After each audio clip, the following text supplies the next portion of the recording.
Hey, hello everyone. Welcome back to Pixel Village and I am Radha Krishnan. Yes, you have come back to Pixel Village photography and videography channel where we talk only about that and definitely not a tech channel. So don't get confused at all. But you know that we use a lot of ASUS ProArt devices in the studio. In fact, our computer lab is filled with ASUS ProArt monitors. We have one mother of all monitors in our the post-production setup that we are building, and this is one computer from there which has this ProArt Z690 Creator series motherboard. Now I am not going to be talking about motherboard again. What I am going to talk, well, we really love this. In fact, a 790 is already announced, but we're very happy with the 690. It's got tons of features. Well, we have an i9 12th gen chip on it, and this board has offered such an amount of flexibility due to its fast RAMs, very fast connectivity like the PCI 4, which allows you to add your M.2 on board SSDs. We also have a couple of SSDs hooked onto the hard disk bay. Well, this is actually a powerful machine, and we were extremely happy both in terms of working with all our 4K footages and rendering time as well. This was around here, so I picked it up. I thought I'll show it to you, but this is not what we're going to talk about today. We're going to talk about, let me keep it away, let this not be a distraction. I'm going to be really talking about this amazing new device which has come. This is the NVIDIA GeForce 4090. It's the TUF series.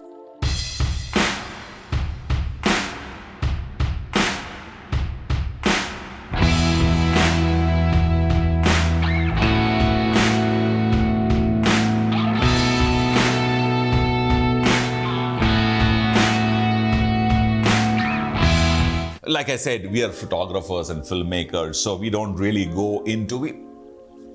Let me very clearly tell you, we don't have the understanding to really go into those kind of benchmarking tests and stuff. Not really. We will touch, feel, put it to work, and we'll tell you what is the real world effect of all these upgrades. So what we have done is we just got this from ASUS, which is the TUF gaming series. So NVIDIA announced this new series of GPUs. When it comes from NVIDIA, I have no doubts. And when ASUS picks it up and works on it and, to suit their environment, and comes up with something like a TUF gaming series, the GeForce 4090 with 24 GB of RAM, VRAM, well, then I should not have any doubts at all whatsoever. Now, the specs on paper of this device is by far way better than the GPU that we are using. It's from a previous generation. Doesn't really matter which one it is, but I'm going to install this onto this machine, take it back onto our work table, and I'm going to run some tests there. Test meaning we're going to pull out some of our projects which is already completed.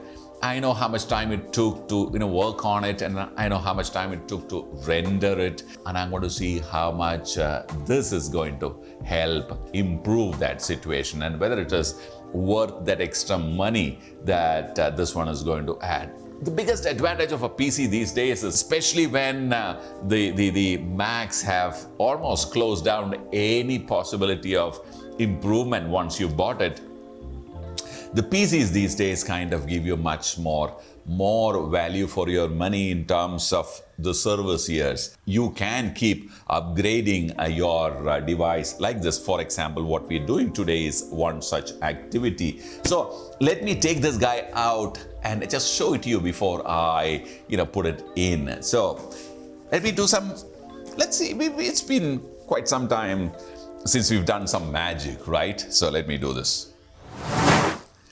Yes, this one. Quite substantial, really heavy. What, like I told you, what ASUS has done is to taken the original one, which is based on this architecture called Ada Lovelace.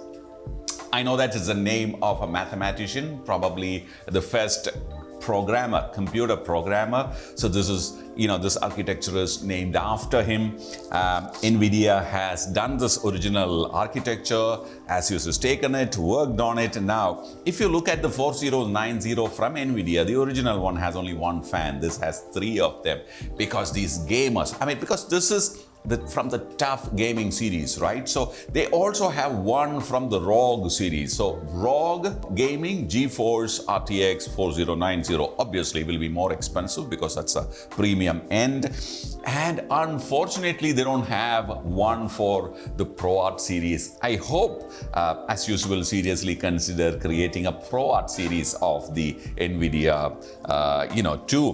While gaming GPU is all right for a content creator, but I'm certain there are some fine-tuning that could be done keeping in mind the kind of software that we're working with, like let's say the DaVinci's or the Premiere Pro. I'm sure it will become a little more efficient if we have the original ProArt series and if they happen to work on that. But for all practical purposes, gaming GPU is fine. What we have is a DDR5 onboard RAM. I have about 32 GB of it. I have an SSD hard disk, and so this is going to go in there, and let's see. All right, let's put this guy in. So this is the connectivity port of the motherboard. You have two display ports, one HDMI port. Display port can handle up to 8K. The HDMI port can handle up to 4K 60p. Then you have two Thunderbolt 4, of course, reverse compatible, backward compatible, and 6 USB connections and a ton of other connectivity, including Wi-Fi 6E. Which makes it really, efficient motherboard. And of course, this is the connectivity port of the 4090. So 1, 2, 3 display ports. If you are using this GPU, ideally you should be taking your monitor outs from the display ports, and of course you have two HDMIs too. These two together makes this system amazingly interesting for everyone. Like, gamers are going to have a permanent glee on their face looking at these, monitor expansion slots, connectivity ports, etc. Of course, we are happy too. So we're going to go in and try this out. So this is our, post-production setup. This is the 32-inch monitor. We're particularly proud of this monitor. This is the ASUS 32-inch ProArt. The UCGK monitor delivers excellent quality still and video grading capability. And of course, we have a, USB device for our audio and a color grading panel. And of course, this is the ASUS keyboard and mouse, and this is our, CPU. So before we actually start, there are a couple of things that I like to tell you is that Adobe, especially Adobe Premiere Pro, even now don't really use the entire GPU power for its rendering. It largely still depends on the chip, the CPU, and the RAM. And not, of course it uses the GPU, but the VRAM is not really completely accessed. So this is a layman's language. I'm sure the techies will be able to kind of explain to you in much more detail. So what we have been doing in our setup is to use a plugin called Voukoder. I'll add all the links in the description. We've been using that to enable Premiere Pro to use the GPU power. And the results are amazing, okay? So we have that, of course, here as well. So there are 3 results that I'm going to tell you. Result 1 is prior to the upgrade. Result 2 is with the upgrade and without the plugin. And the third one is with the plugin. So let's get into action. What I have done is I've opened a video which we recently published. It's about an action camera, and the footage is, or the edit line is about 41 minutes, has many different layers. It also has a 360-degree plugin. It's got the works. I mean, this is really a very heavy timeline. So, okay, so what I'm going to do is, all we need to do check is, whether it is playing back very well or not to begin with. Okay, so let me go somewhere and see what it's going to go do. Full screen.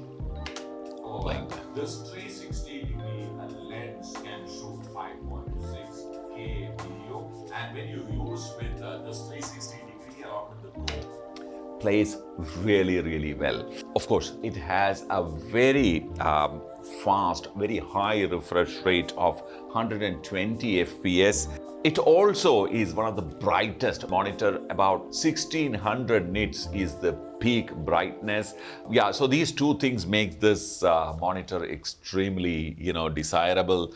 It played back very well. So let me try the rendering. Like I told you, before the upgradation, this particular footage took about 2 hours to render. Let me see what it's going to do after the upgrade. Okay, so I'm going to use a 4K. I'm going to use maximum depth, maximum render quality, and here I'm going to use only one pass, and at 40 and maximum bitrate 80.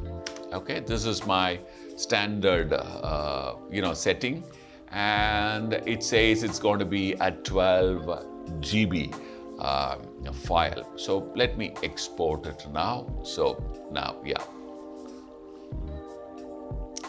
Okay, the estimated time for the render is about 1 hour 10 minutes, which is actually, it's a shaved off decent bit of time from rendering. I'm going to cancel this. Now I'm going to see how it's going to work with the plugin, the Voukoder. So export, and I'm going to keep scrolling down here. The plugin is right here. All right, and then I go to the plugins configuration, and I'm going to keep everything default. Okay, I'm going to apply. So you can make corrections here. You can, make all your corrections here. You can even upscale the footage, but I'm going to keep it as default. Audio, again, default here. There are multiple formats available, but I'm going to keep it as default, and output as MPEG 4. Well, there are other format also available in case if that's what your choice. Okay, and I have done everything else, and say export. Here we go. I can already hear the fans really. I mean, even the power consumption has gone up. I can hear the fans more now, which means it has actually started working. Oh yes, the render time also has really come down. It's come down to 37 minutes, 35 minutes. It's still going down. So imagine, before the upgrade, it was close to 2 hours. After the upgrade, without the plugin, it was about 1 hour 15 minutes. With the plugin, it's now telling me that that same footage can be rendered at 25 minutes. Can you believe that? So I did a little bit of research, and everybody had the same opinion that if you are someone who's using Adobe Premiere Pro, and if you want the Premiere Pro to use the GPU and the VRAM and the GPU to the fullest, then this particular plugin will help. I will add a link to the description. I'll also add a link to a couple of videos that I have seen on this, so that you know how to install this plugin and which folder it should go into and all that. I'll add that in the description. Will help you try it, and it's a major boon. However, the DaVinci Resolve and the other 3D application softwares like 3D Max and the 3D Painter, etc., they actually use the GPU straight away without the help of a plugin.